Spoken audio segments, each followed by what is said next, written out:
नमस्कार sir. Sir क्या नाम है आपका? सर मेरा नाम है रशपाल सिंह कुमाण। सर कहाँ से आए हैं आप? मेरा गांव है कपयाल, डिस्ट्रिक्ट संगरूर, पानीगढ़ तहसील। सर संत रामपाल जी महाराज की शरण में आने से पहले आप क्या साधनाएं करते थे? सर मैं साधनाएं तो कोई नहीं करता था, लेकिन जहां भी कोई मड़ी मस्जिद कोई भी चार ईंट लगा दी वहीं प्रणाम कर देता था कि सभी जगह परमात्मा है। सर संत रामपाल जी महाराज की शरण में कैसे आए आप? सर मैं बहुत ज़्यादा नशा करता था।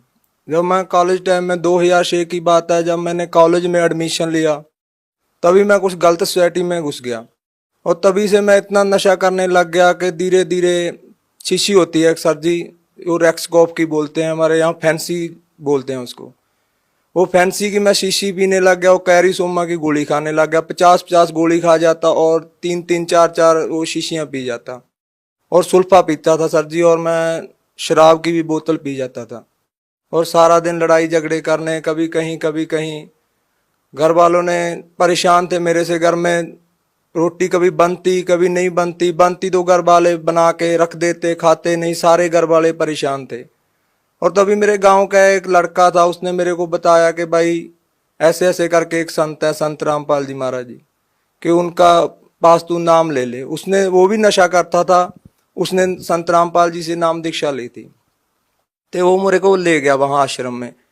मैं आश्रम में गया और मैंने जाके वहाँ सारा सिस्टम देखा और उसके बाद मैंने भी नाम ले लिया वहाँ जाके। नाम लेने के बाद मैं घर आ गया और मैंने ज्ञान बिल्कुल नहीं सुना और मैं आते ही फिर नशा करने लग गया। और फिर वो मेरे गांव वाला जो लड़का था, उसने मेरे को एक मेमोरी कार्ड दिला दिया वहाँ से, आश्रम में से, और वो बोला कि भाई इस सत्संग को सुना कर। भैया मैं वहाँ नशा कर लेता पूरा, शीशी पी लेता, सुल्फा पी लेता और शराब भी पी लेता, सिगरेट बीड़ी पीता और सारा दिन लीड लगा के सत्संग सुनता रहता।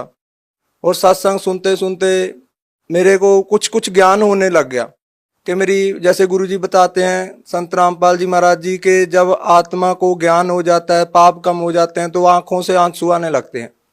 ऐसे ही भैया मेरे साथ हुआ कि जब संत रामपाल जी सत्संग करते तो मेरी आंखों में से आंसू आने लग जाते।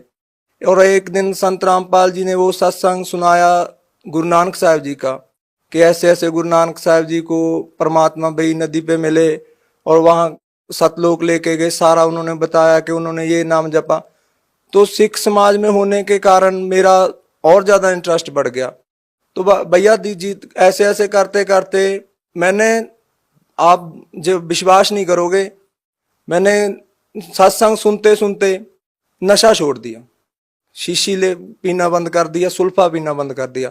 सर जैसे कि आपने बताया कि आप नशे के इतने आदी थे कि एक दिन में 50-50 गोलियां नशे की आप खा लेते थे और आपके परिवार वाले और आस पड़ोस वाले भी आपसे बहुत ज़्यादा दुखी थे।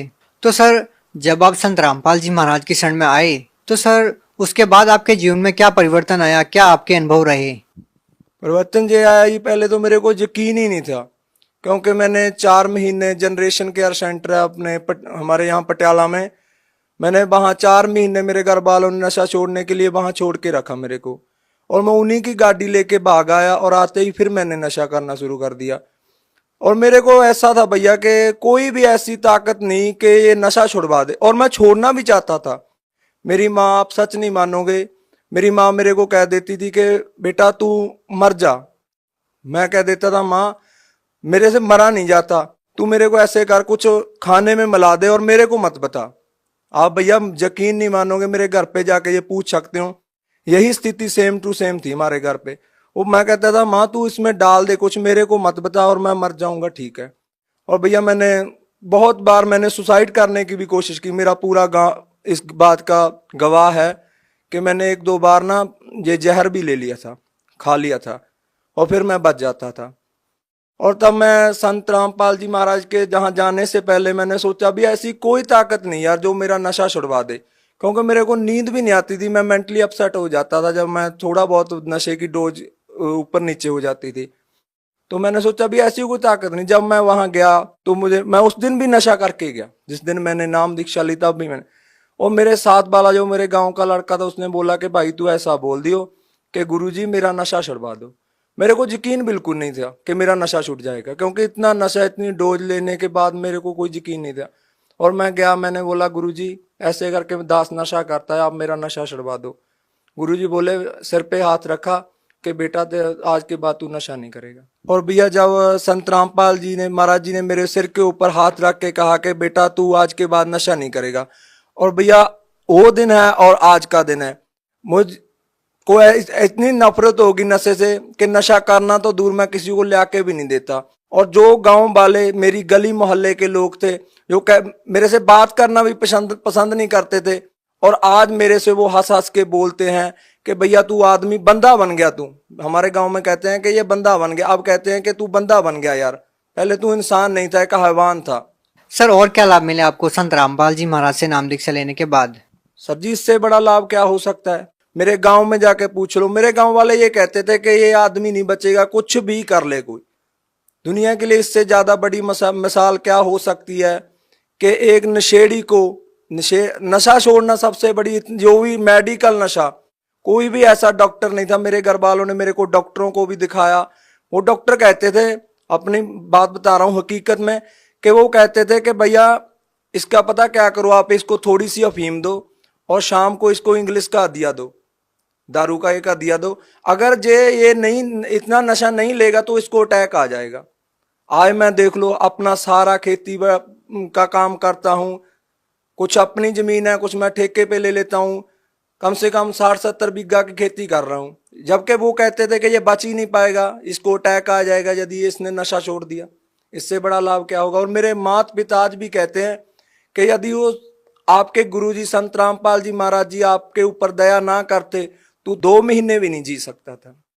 सर जैसा कि आज की जो नौजवान पीढ़ी है, खासकर सर हम पंजाब की बात करना चाहते हैं जहां नशा चरम सीमा पर है, तो सर आज के युवा लोगों को आप क्या कहना चाहते हैं? मैं आज की युवा पीढ़ी को यही संदेश देना चाहता हूं कि भैया कोई ताकत नहीं जो आपका नशा छुड़वा देगी। कोई भी, आप कहीं भी चले जाओ, किसी डॉक्टर के पास, किसी भी पीर के पास, किसी भी सियाने के पास, किसी के पास भी चले जाओ, क्योंकि जितना भैया पैसा मैं नशे में बर्बाद करता था, उतने ही पैसे मेरे घर वालों ने इन सियानों में, इन पीरों में खराब कर दिए, तो किसी का कुछ भी नहीं हुआ। मैं इनको यही संदेश देना चाहता हूं कि आप संत रामपाल जी महाराज का सत्संग आता है, आप ध्यान से सत्संग सुनो। अगर आप नशा छोड़ना चाहते हो तो एक यही तरीका है, और संत रामपाल जी महाराज जी हैं जो आपका नशा छुड़वा सकते हैं, वरना दुनिया की कोई ताकत नहीं जो आपका नशा छुड़वा दे। जो लोग आज संत रामपाल जी महाराज से जुड़ना चाहते हैं, वो लोग चाहते हैं कि आपकी तरह उनका भी नशा छूट जाए, वो भी आपकी तरह लाभ पाना चाहते हैं, तो वो नाम दीक्षा कैसे ले सकते हैं? वो नाम दीक्षा भैया ऐसे ले सकते हैं जैसे कि सत्संग आता है टीवी पे, उसके नीचे एक पट्टी आती है, उस पट्टी के ऊपर यदि आपने बुक मंगवानी है तो वो भी नंबर है, वो नंबर है सारे दिए हुए हैं, उन नंबरों पे कांटेक्ट करो और बताओ कि आप कौन से जिले से हो। और हर एक जिले में लगभग आज नामदान केंद्र हैं, आप वहां से जाके नामदान लो और संत रामपाल जी से होने वाले लाभ उठाओ। जो भी आपके दुख तकलीफ हैं, संत रामपाल जी कहते हैं कि सबसे पहले हम उसके दुख तकलीफ दूर करते हैं जो हमारी शरण में आता है। भैया एक ये भी बात है कि अगर हमारे दुख नहीं दूर होंगे, हमें कोई टेंशन है, दुख है, तो हम भक्ति भी नहीं कर पाएंगे। और संत रामपाल जी एक ऐसे संत हैं जो सबसे पहले दुख दूर करते हैं। अगर आप देखना भी चाहते हो कि वाकई ये लाभ होते हैं या नहीं, पहले ज्ञान समझो, फिर नाम लो, उसके बाद देखो। जी धन्यवाद। नमस्कार।